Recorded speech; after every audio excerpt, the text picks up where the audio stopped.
So,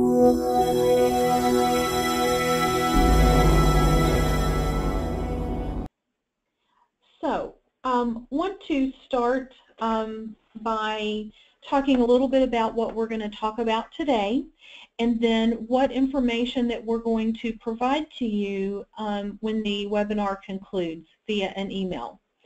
So today what we're going to talk about is we're going to talk about the 1099 process, getting your vendors set up in the system, making sure the information is correct, and that everything is ready for you to get started to print your 1099s through Atrix. We are not going to go through all of the details of Atrix today. That gets rather lengthy, and I'm respecting everyone's time because I know everyone's really busy at this time of year.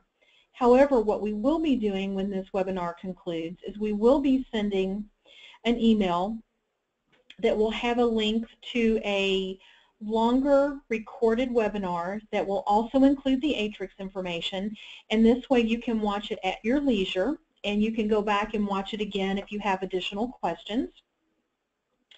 We're also going to send you a document on what forms that you need to use when you're using Atrix, and also how to request assistance for year-end. Now, when you get the information and the questions for year-end, it includes payroll as well as 1099s. So if you don't need assistance with payroll, or you do payroll outside of Sage, just fill out the vendor portion of it and get that back to us, and we'll be glad to assist. So I wanted to just let you know what we're going to be covering today. So the first thing that I want to talk about is what is required to process 1099s within Sage. Let me go ahead and get this information up here. You must be on a supported version of Sage in order to be able to process your 1099s this year. So you have to basically be on version 5.1, which is also the 2014 version, or higher. If you're on a version lower than 5.1, then those versions have been retired by Sage, and you need to get in touch with us so that we can take a look at your options. Also, Sage is going to be issuing an IRD, an interim release download. It is supposed to be available, they're telling us right now it should be available sometime this week, and that it is going to be required, a required update for Atrix, for 1099 printing, as well as W-2 printing. At this point in time, we do not know exactly what the changes are going to be and what effect that will have within your Sage 100. As soon as that's released, we'll be gathering those details, and that will also help us do testing for any of you folks that have custom modifications or third-party products, so that we know whether or not we can actually install that on your system, and to make sure everything is okay. So we will be getting in touch with you as we know more information. But if you do want assistance with installing the IRD, preparing, making sure everything is correct for your 1099s, or printing with Atrix, then you just need to request that. And again, Dee Dee will be sending that information, and our appointments are based on a first-come, first-served basis. It's not as critical for 1099s. Most folks schedule the second, third, or possibly even fourth week of January. But that last week in December and first week in January are just about full at this point. So if anyone is on the line that does also process W-2s and you're going to need assistance, you might want to get that request back into us pretty quickly. So what I'm going to show you in a few minutes, we'll actually get into the Sage software, and I will show you how to check the version to make sure you know exactly and can tell exactly what version you're running. So as far as what is required to process the 1099s from Sage, you will be using Atrix, and that is kind of a third-party service that is built into your Sage 100. Most of you, if you've been doing 1099s that are on a current version for the past 2 or 3 years, you're probably already using Atrix. but Atrix must be installed on the user's workstation, and the user does need to have sufficient permissions to download it.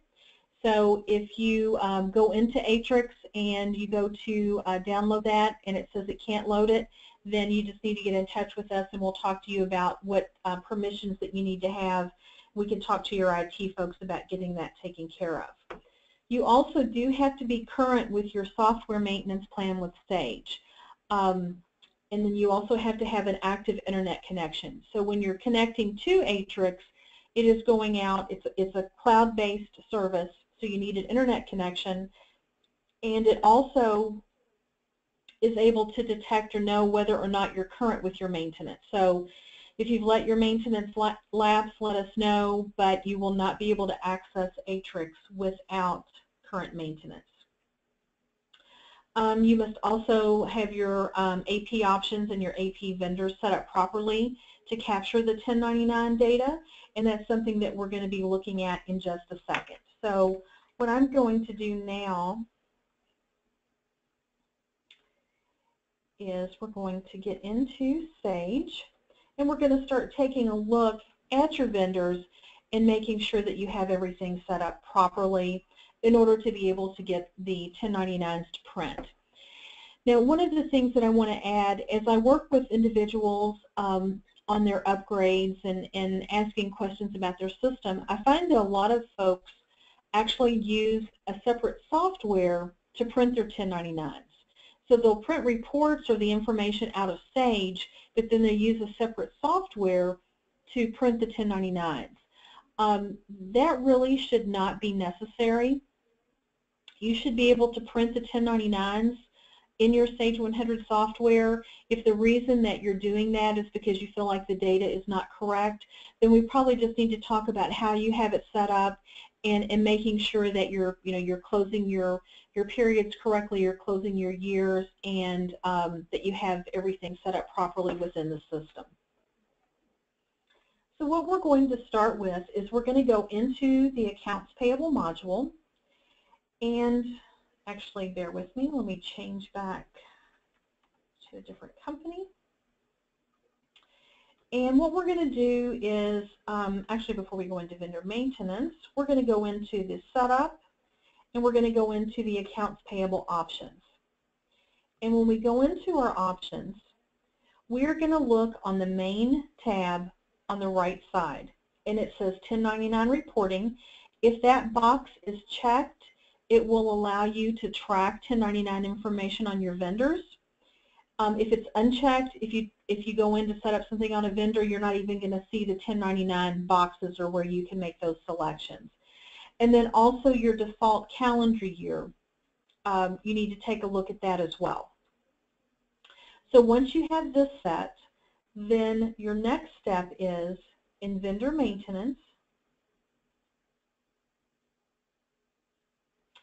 And I'm just going to grab a first vendor here.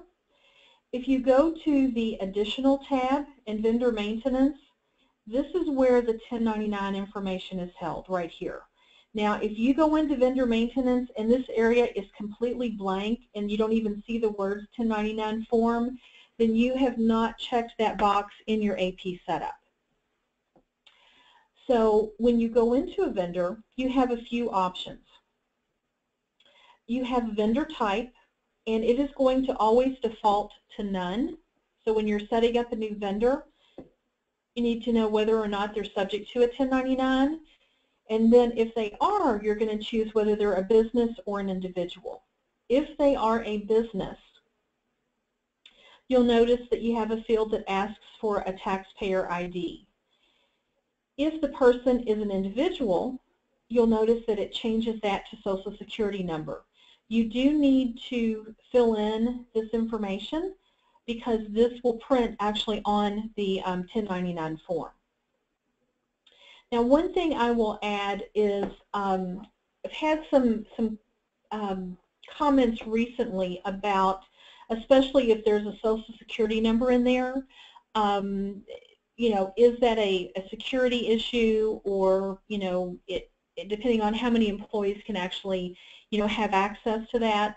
you can, if you have custom office, and most clients do have custom office, if you have a concern about having that Social Security information there, you can hide this field so that maybe only your main AP person has it, or your accounting manager fills in that information, and then it will print on the 1099, but you can actually hide that field.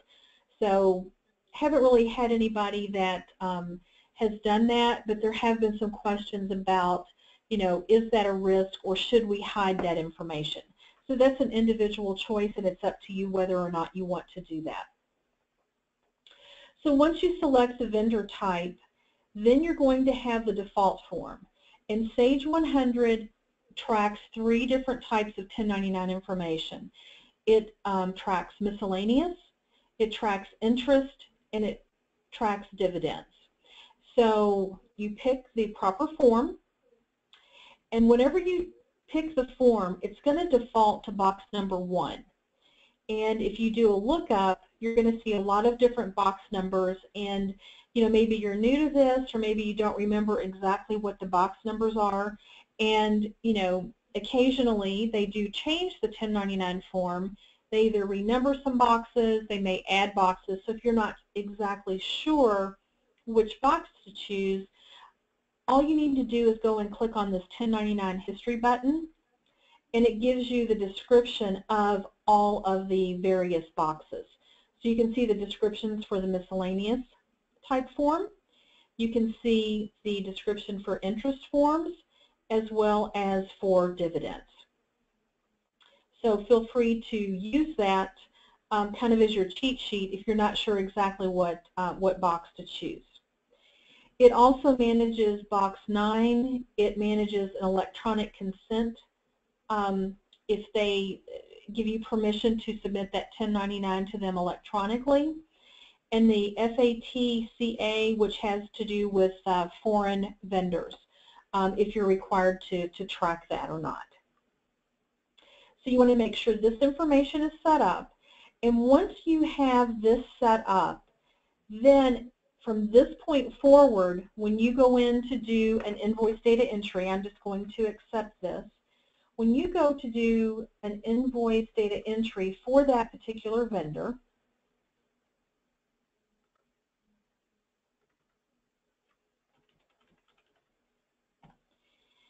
it is going to pull the payment information from that vendor maintenance. Now, if by any chance you have an invoice that should not be subject to 1099, maybe it's a special circumstance, you can go and change this to none, and it will not track 1099 information on this invoice, but it will everything else. So this doesn't change anything in vendor maintenance. It is only applicable to this particular invoice.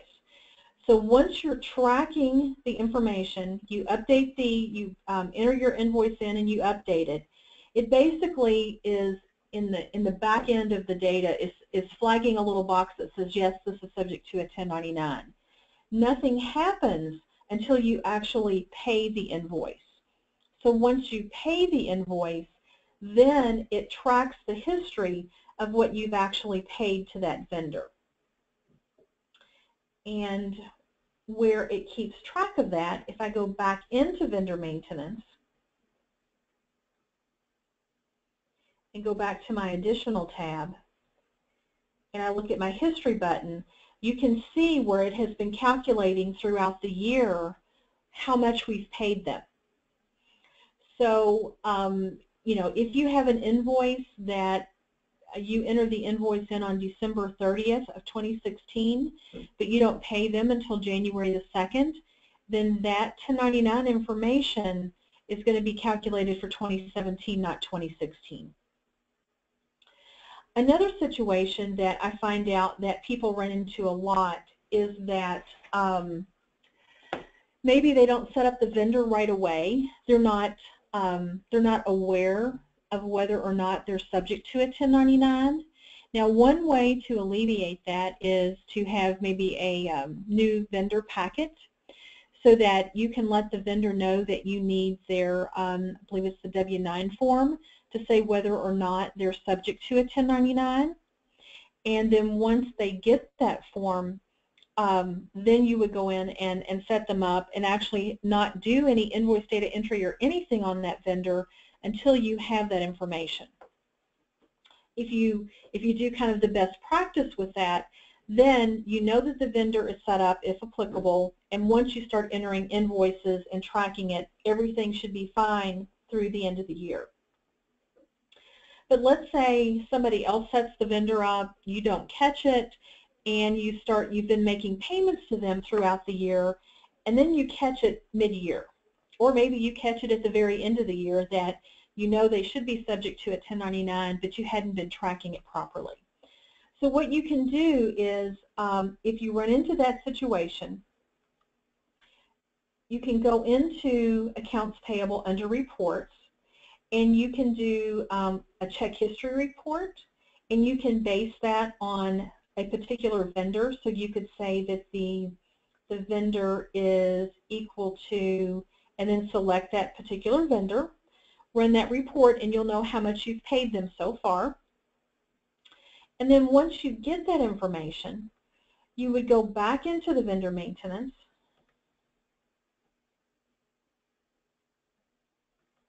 go back into your 1099 history, and you can literally plug that number in. Because when you print the 1099, this is what it's looking at, and this is what the number that it's going to pull. So you can always get the information current so that it prints properly, and then you should be set for then 2017 so that you don't have to worry about it being incorrect next year. Now with that same example, I'm going to set it back to the way that it was originally set. Let's say that as I'm looking at my 1099 information, I realize that Airway Properties should not have been in box 1, which is rent, but it should have been non-employee, which is box 7. So I'm going to change that, but when I look at their history, everything that I've paid them so far has calculated in box 1. So to change this, because it's not going to change anything with your data, it's not going to edit any invoices or change anything there, it's only on this screen, I could go down to this non-employee and plug in the number, and then go up here and just zero that out. And then click OK. And now the history is correct. Any new invoices that I key into the system, it will put it in box 7. The only option, or excuse me, the only issue that you would have probably today if you did that, if you have invoices sitting out there that have not been paid, it's not going to have the proper 1099 information in the box, so you would need to do an adjustment to your invoice and only change the 1099 box. And so it's not going to have any effect on your general ledger whatsoever. It's only going to change so that it tracks that 1099 history. So at this point, I'm going to open up and see if there's any questions out there at the moment, or if anyone has a question about what we've talked about, to go ahead and submit that to Dee Dee. Right now we have no questions, Pam. Okay, thank you. You're welcome. The other, I'm sorry? Oh, I said you're welcome. Oh, okay, thanks. The other report that I want to show you, a lot of times before people actually print the forms, they want to get an idea of maybe how many forms they need to purchase. They kind of want to get an idea, and they want to look at the history first and make sure that it looks like all the vendors have been set up properly and so forth. So you can go into, in Accounts Payable under Reports, to the Payment History Report, and you can tell it to print only 1099 vendors. And what I would do then, instead of setting this by period, I would do it by date, and I would print it January 1st through December 31st. And then when you preview this,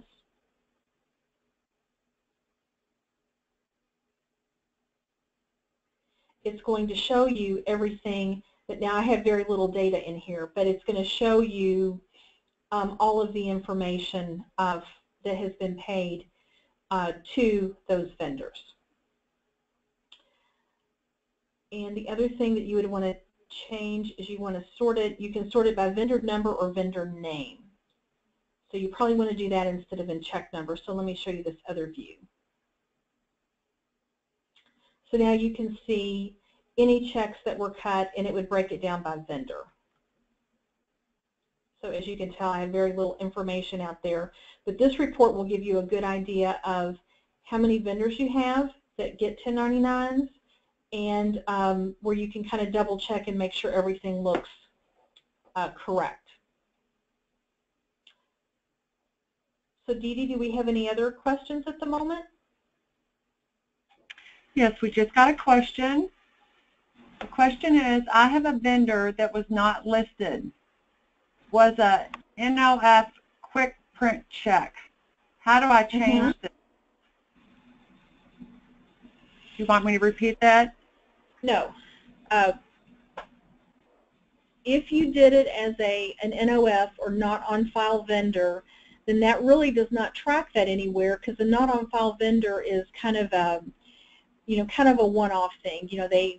You order a pizza and you decide to write a check for it, and you don't want to set up Papa John's as a vendor, so you just do it as an NOF and then fill in the information. In order to get that to print properly, what you will need to do is you will need to set them up as a true vendor, and you will need to set up the 1099 box and then go in and fill in the history. And so you would set them up as a vendor.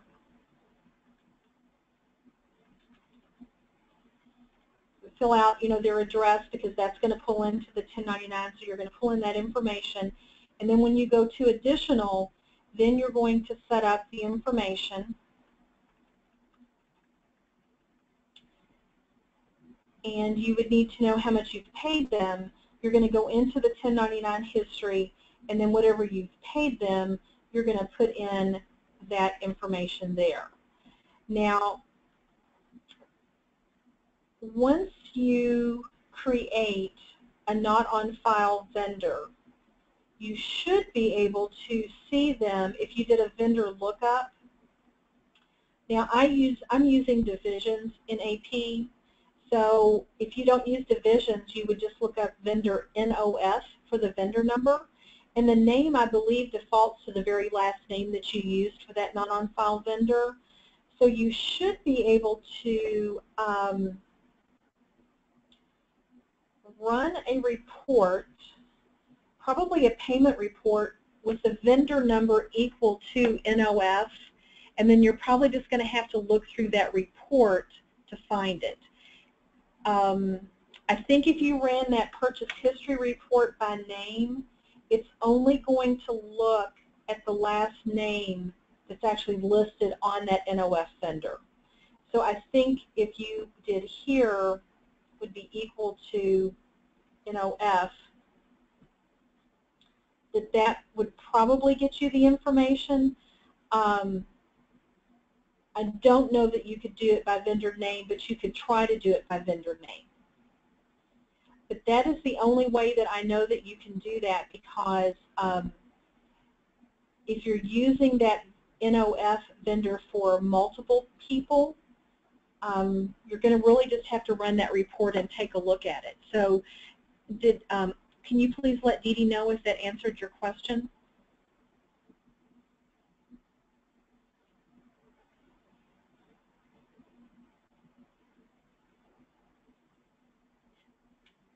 So while we're waiting on the reply on that to see if that answered the question, are there any other questions, Dee Dee?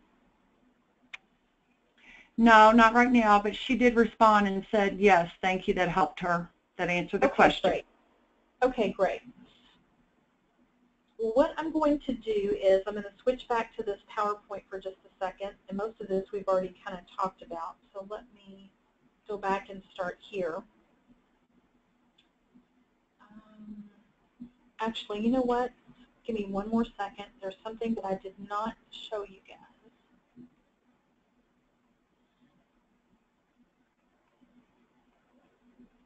Pardon me. The one thing that I promised to show you all was how to double check what version you're running, the exact version. And what you're going to do when you open up your Sage 100, you're going to go up and click on Help, and then About Sage 100, and it's going to let you know right here what version it is.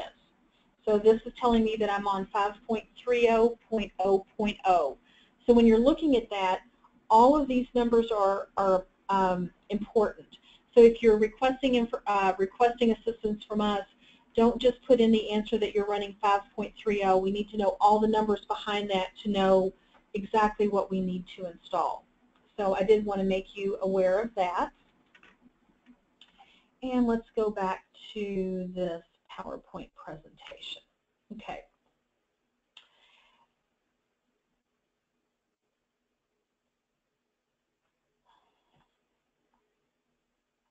It doesn't want to start from the slide that I tell it to, so bear with me.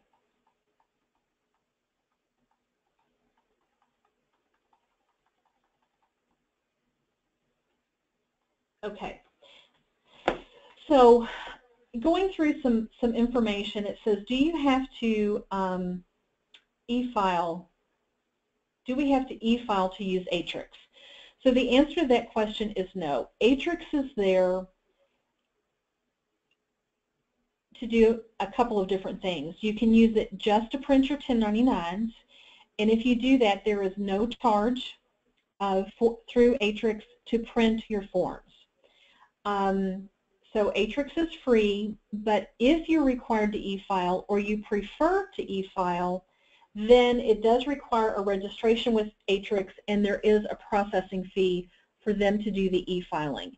They also will do everything for you from printing the 1099s to sending them to your vendors and manage all of that. And I think really it would become cost effective if you have a lot of vendors that you need to send a 1099 to. If you have questions about the fees or anything, just let us know, or you can go out to atrix.com and you can see all of the information on what the pricing is. But again, if all you're going to do is print your 1099s, there's no fee to Atrix whatsoever. You use their service completely free. And here is the current fee. If you want to go to that website, if you want to make a note of that, that's where you can see what the current fees are. And that will include 1099 fees as well as W-2 fees. They also offer bundled options. So if you want them to do one thing but not another, or let's say that you have 10,000 1099s that you're having to do, and they will cut you a deal that's pretty cost effective in using their service. So here's the biggest question, especially if you're new to the process in doing 1099s in accounts payable with Sage, or it's your very first year of processing it, you're a newer client. With Atrix, you have to use the blank perforated 4-up packets.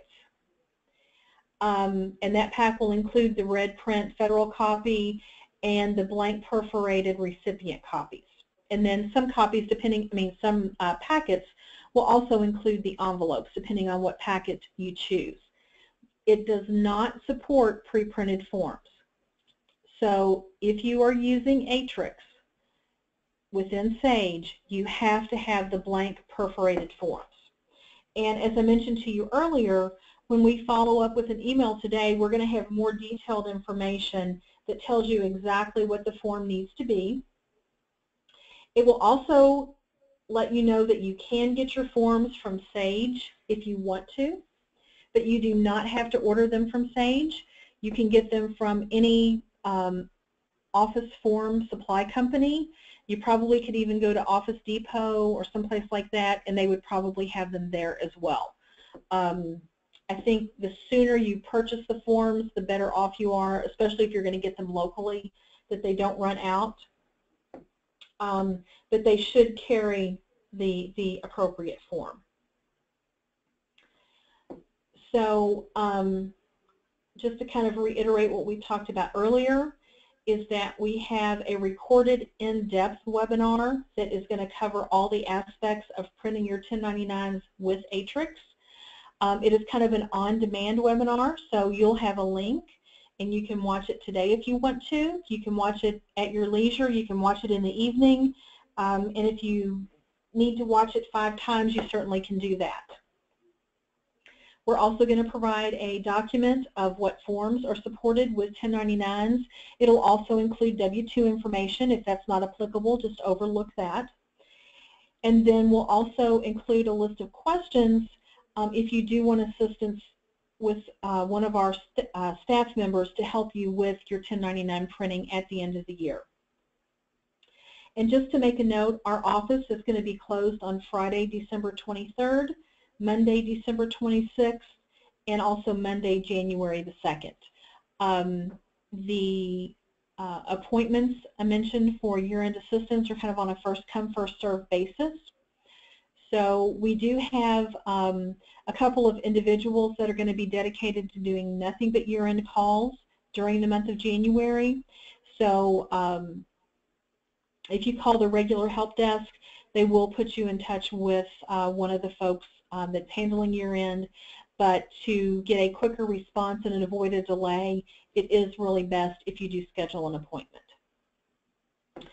So with that, just wanted to see if there's any additional questions, Dee Dee? No.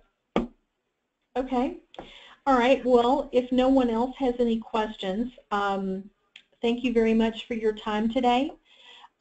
Take a look at that, those recordings that we send to you. If any of you have processed your W-2s and you have not yet requested assistance or contacted us, please get in touch with the tech support at oasisky.com listed here, and I will be glad to provide you with those questions or schedule you for an appointment. So if there's no additional questions, Dee Dee, I think we're finished with our session today. I'd like to thank everyone. I will also tell you to watch for more information coming in January about the webinars that we will be having in 2017. Basically, we are going to be kind of kicking off Webinar Wednesdays starting in February, and we will have a webinar every Wednesday of the month. Some will be Sage 100 related, some will be product demos, others will be third-party products such as BizNet, Sage HRMS, Sage CRM, fixed assets. So we'll be doing that, and then we're also bringing back, by popular demand, consistently scheduled classroom training here at our office in Louisville. And our classes will begin in February, and so we'll be getting those on our website and also sending more information. And we're going to be covering everything from the core classes, which is basically your general ledger, AP, AR, and payroll, and library master, as well as distribution, which is sales order, purchase order, and inventory. In addition to that, we'll be having basic Crystal Reports training. We'll be having data file structure training for those more advanced users, as well as advanced Crystal Reports. And we're going to be adding a half day for Business Insight Reporter as well. So we'll be having classes starting in February through November of next year. So feel free to check it out. And if you feel like you would benefit or have a new employee that you would sign up, just let us know. So thank you very much for your time, and we'll go ahead and end the session. Thank you.